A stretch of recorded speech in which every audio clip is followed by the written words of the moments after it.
Jhalod national highway અતિ બિસ્માર હાલતમાં આજ તારીખ 22/7/2025 મંગળવારના રોજ સાંજે 6:30 સ્થાનિકો દ્વારા જે સમારકામ માટે માંગ કરવામાં આવી છે.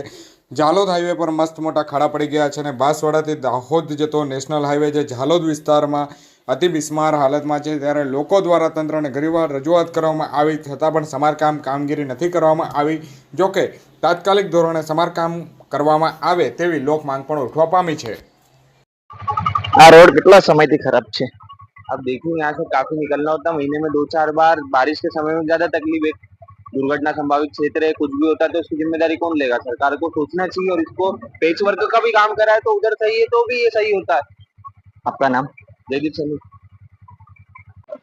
जी काका, શું સમસ્યા છે? આ એક વર્ષથી આ રોડ ખરાબ છે અને જલ્દી ને જલ્દી માંગ છે કે સારું કરે. એટલે 1 વર્ષ ઉપર છે? આ એક વર્ષ ઉપર છે. તમારું નામ? નીનામાં દિલેનભાઈ સરાભાઈ, ગામ લીમડી.